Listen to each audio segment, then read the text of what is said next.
life, the bright lights, the type the crowd likes. Where you at, ballers? Ladies love me and men, they wanna be me, they paid to come see me. Where you at, ballers? What's up, beautiful people? Junior Browne back with WNBA Shot Clock on this Friday, August 16th. Do us a favor though, please subscribe to the channel and drop a like on this video. You can find all of my packages at wlose.com/JR, including my best bet of the day for only $29. Phoenix Mercury at Indiana Fever. Indiana are home favorites at -4 with a total at 173.5. And that's what we're rocking with. We're taking the over 173.5 in a really tough spot for Phoenix. They're coming in off a back-to-back after a long layoff with their 3 Olympians having played 30 minutes last night. We're really not sure how that's going to affect them tonight. What I can tell you is that in 2 previous back-to-back situations, Phoenix is 0-2 on the season, and they've lost those games by an average of 7 points per game.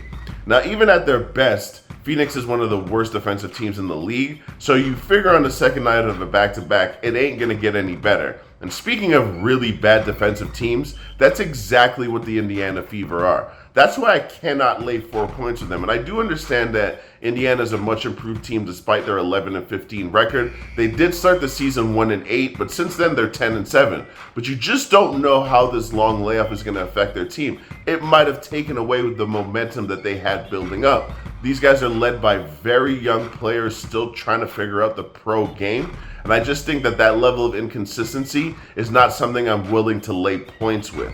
However, the defensive inconsistency that they've shown all season does lend me to believe that this game is going to go over 173.5 because Indiana's going to get out there and run. These teams are 4th and 5th in the league in pace. So all of the value to me, considering what we've seen all season and the situation that we find ourselves in with Phoenix on a back-to-back, tells me that all of the value is at the over 173.5, which is the official play.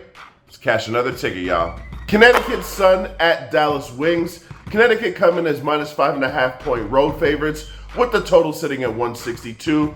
We're rocking with the under 162 as the official play here because Connecticut's defense is the most reliable factor in this game. So let's start with both teams. Connecticut's roster is depleted. Reports suggest that they're only going to have 8 available players.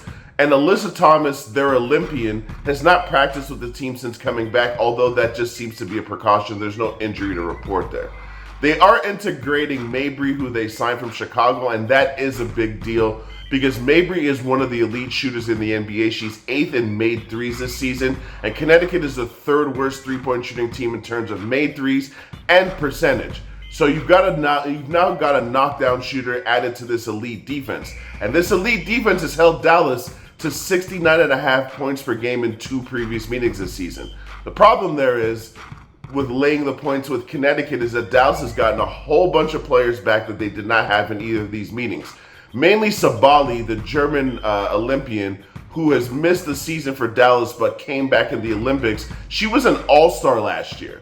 So obviously their roster is going to be better. Plus they have Natasha Howard back and they've signed veteran Odyssey Sims. So with all of these moving parts, I can't lay points with Connecticut and I can't take them with Dallas. But I can trust Connecticut's elite defense to do what it's done all season. So give me the under 162 and let's cash another ticket, y'all. Seattle Storm at Atlanta Dream. Seattle are road favorites at -7 with a total of 158. We're rocking with the Atlanta team total under 75. Now, Seattle's defense is one of the best in the league, and Atlanta look like one of the worst teams in the WNBA right now. They're only averaging 75 points per game, so we're asking them to get just slightly under their average.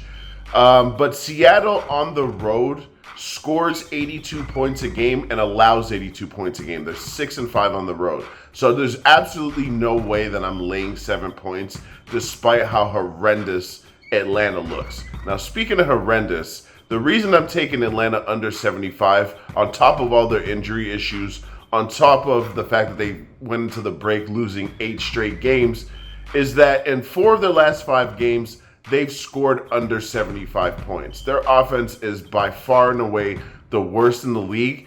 And now you're going up against an elite defense. I mean, sometimes it's never usually that simple, but you don't need to overcomplicate things either. The reality is you can't really trust Seattle's offense, so I can't be laying points. And we know what Atlanta is based on this huge sample size that we've gotten. So all of that being said, give me Atlanta's team total under 75 so we can go ahead and cash another ticket, y'all.